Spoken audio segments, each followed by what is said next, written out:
उनकी क्या पीड़ा हो सकती है, शायद मेरे पास बताने के लिए शब्द नहीं है, लेकिन उनकी इस पीड़ा में, उन 23 परिवारों की इस पीड़ा में उत्तराखंडी समाज का हर एक नागरिक सहभागी है। मैं बस इतना उनके सामने संवेदना प्रकट करना चाहता हूं। 3 तारीख को मालवीय नगर अग्निकांड हुआ था और 6 तारीख को केसर सिंह नेगी जी की गिरफ्तारी हो जाती है और 8 तारीख को उनको न्यायिक हिरासत में भेज दिया जाता है। मेरे से पूर्व सभी ने वो मुद्दे उठाए हैं कि वहां पर दरअसल जिम्मेदारी किसकी थी। क्या जिनकी जिम्मेदारी थी उनमें से किसी एक की भी अब तक गिरफ्तारी हुई है? जिनकी जिम्मेदारी थी कि रिहायशी इलाकों में कमर्शियल कारोबार चल रहा है, निगरानी तंत्र जिनका था, उनमें से किसी की गिरफ्तारी हुई है? जिनकी जरूरत थी कि जिन्होंने ब्रेड एंड बटर का लाइसेंस दिया और सो गया टूरिज्म डिपार्टमेंट, उसकी कोई जवाबदेही नहीं है। उस होटल के पास फायर एनओसी नहीं थी, उनकी भी कोई जवाबदेही नहीं है। वहां पर एंट्री और एग्जिट का एक ही गेट था, उनकी भी कोई जवाबदेही नहीं है। और यहां तक कि वो जिस तरह से 6 कमरों का 25 कमरों में बदल गया, जिनका निगरानी तंत्र था, उनकी भी कोई जवाबदेही नहीं है। सारी जवाबदेही जो है वो एक वेतन भोगी कुक की होगी, जिसका सिर्फ काम वहां पर भोजन बनाना था। ये बहुत बड़ा अन्याय है और इससे बड़ा अन्याय कुछ हो नहीं सकता।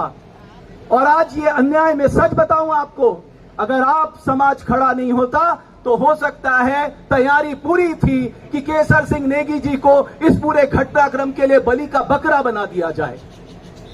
हम उत्तराखंडियों की कुल जमा पूंजी जीवन भर की क्या होती है? हमारी कुल जमा पूंजी होती है हमारी ईमानदारी, हमारी कर्तव्य निष्ठा। क्यों हम पहाड़ छोड़ के आते हैं, अपना आंगन छोड़ के आते हैं, अपने देवी देवताओं को छोड़ के आते हैं, अपने बड़े बुजुर्गों को छोड़ के आते हैं, ताकि हम अपनी आजीविका, अपने बच्चों का लालन पालन पोषण कर सके करके। कोई व्यक्ति इस समाज का या भारतवर्ष का क्या इस बदनुमा दाग के साथ जीना चाहेगा कि उसकी वजह से 23 निर्दोष लोगों की मौत हो गई? कोई नहीं चाहेगा। लेकिन आप समाज ने दिखा दिया। सबसे अच्छी बात यह है, हुक्मरानों के कानों तक आपकी आवाजें पहुंच चुकी है, दिल्ली पुलिस तक भी आपकी आवाज पहुंच चुकी है कि हम केसर सिंह जी को बलि का बकरा किसी भी कीमत पे नहीं बनने देंगे और आखिरी सांस तक नहीं बनने देंगे। ये केवल अब केसर सिंह जी की लड़ाई नहीं है, ये इंसाफ की लड़ाई है। और कानून का प्रतिपादित सिद्धांत क्या कहता है कि सिर्फ इंसाफ होना नहीं चाहिए, होते हुए दिखना भी चाहिए। और हम चाहते हैं, उन हुक्मरानों से हम याचना करने आए हैं, प्रार्थना करने आए हैं, आप करिए अपना इन्वेस्टिगेशन, हमें कोई दिक्कत नहीं है। आप करिए जांच पड़ताल, आप एफएसएल से जांच कराइए, आप जिस एजेंसी से जांच कराना चाहता है कराइए, लेकिन आप एक निर्दोष को बलि का बकरा नहीं बना दे सकते, क्योंकि करोड़ों उत्तराखंडी आज केसर सिंह बन चुके हैं। केसर सिंह भी आज जरूर तिहाड़ जेल में है, लेकिन हर एक व्यक्ति उनके लिए लड़ाई लड़ रहा है हर माध्यम से। मेरे से कहा गया मैं तो एक छोटा सा गिलहरी जैसा योगदान, लेकिन आपको मैं सच बताऊं, हर एक उत्तराखंडी के मन में यह प्रश्न था कि एक निर्दोष उत्तराखंडी को फंसाने की साजिश हो रही है। लेकिन मैं सच बताऊं, आपने उस साजिश में ब्रेक लगा दिया है। बस अब सिर्फ हमें सिर्फ बेल नहीं लेनी है। मैं आपको कहना चाहता हूं, हमें सिर्फ बेल नहीं लेनी है। बेल तो मिलेगी क्योंकि मुझे भारत के न्याय तंत्र पे भरोसा है। हमें मालूम है कि केसर सिंह नेगी जी निर्दोष हैं। आप सोचिए कितने 5 सितारा होटल में नौकरी की, आज तक एक सवाल खड़ा नहीं हुआ केसर जी पे। इतनी सरलता पहाड़ की क्या है? वो व्यक्ति पहाड़ का सबसे बड़ा एम्बेसडर है। मैं कहूंगा हमारे लिए सबसे बड़ी सोच कि उस व्यक्ति ने अपने चेहरे पर शिकन नहीं लाने दी। कोई कह रहा था केसर सिंह नेगी जी भाग गए वहां से। अरे मैंने वहां जो रिपोर्टिंग कर रहे थे उनसे खुद बात की, अपने मंच पे बुला के बात की। उन्होंने कहा केसर सिंह नेगी जी आखिरी तक वहां पर मौजूद थे और वो भी उतने ही चिंतित थे, वो भी भाग रहे थे, वो भी लोगों को बचाना चाहते। अरे हमारे संस्कारों में ये है साहब उत्तराखंडी, हम मर जाएंगे अनजाने में भी, एक चींटी का भी बुरा नहीं कर सकते। तो ये 23 निर्दोष लोगों के मारे जाने का कलंक हम उत्तराखंडी अपने सर पे कभी नहीं ले सकते।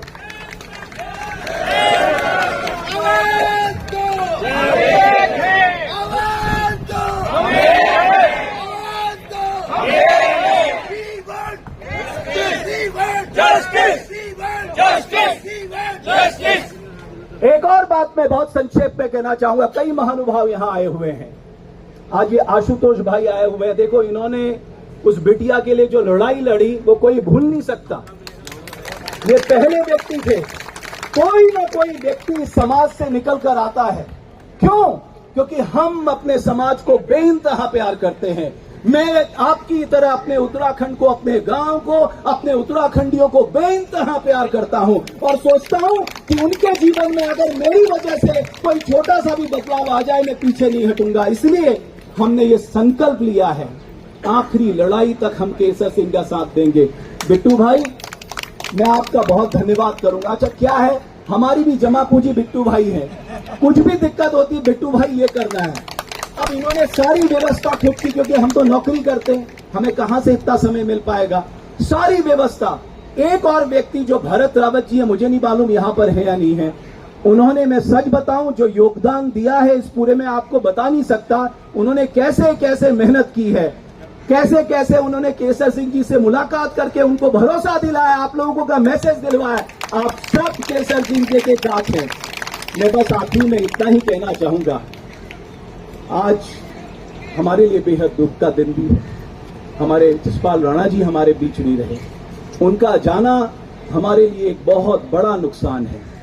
मैं कह नहीं सकता, ना अपनी भावनाएं व्यक्त कर सकता हूं, उस परिवार को अपनी संवेदना प्रकट कर सकता हूं। कल जब बिट्टू भाई का रोते हुए मेरे पास फोन आया कि हमने अपने एक भाई को खो दिया है, और वो ऐसा भाई था जो हम लोगों के साथ, मैं सच बताऊं, आज वो यहां बैठा होता, केसर सिंह नेगी के इंसाफ की आवाज के लिए वो भी आवाज लगा रहा होता, लेकिन परमात्मा को कुछ और मंजूर था। लेकिन बस इतना मैं कहना चाहूंगा, आप सबसे प्रार्थना करना चाहूंगा, याचना करना चाहूंगा, ऐसे ही हमेशा एकजुटता अपने उत्तराखंडियों के लिए दिखाते रहना। हमें इंसाफ की इस लड़ाई में हर उत्तराखंडी के साथ रहना है। वो विदेश में भी होगा, हम उसके लिए लड़ेंगे, वो देश में होगा, हम लड़ेंगे, हम उत्तराखंड के लिए भी लड़ेंगे। हमने अपना राज्य ही लड़ के लिया है, तो आपको क्या लगता है कि हम केसर सिंह जी को निर्दोष नहीं साबित करवा पाएंगे? अरे, चेहरे पे स्माइल ला के आत्मविश्वास के साथ मैं कह रहा हूं, वो निर्दोष साबित होंगे। उनके ऊपर से ये आरोप भी हटेगा, ये एफआईआर से उनका नाम भी क्रैश होगा। आप मेरी बात आज याद देख लीजिए। ये परमात्मा की असीम अनुकंपा है कि आप सबके भीतर इंसाफ की जो आग केसर सिंह जी ने जला दी है, वो हमेशा बुझनी चाहिए। मैं चाहूं तो निजाम कुहन बदल डालूं, फकत यह बात मेरे बस में नहीं। मैं चाहूं तो निजाम कुहन बदल डालूं, फकत यह बात मेरे बस में नहीं। उठो आगे बढ़ो उत्तराखंडियों, उठो आगे बढ़ो उत्तराखंडियों। यह लड़ाई हम सब की है, 2-4-10 की नहीं, 2-4-10 की नहीं। बहुत धन्यवाद। और संकल्प एक ही है, हम सब मिलकर केसर सिंह जी को इंसाफ दिला के रहेंगे, दिला के रहेंगे, दिला के रहेंगे। बहुत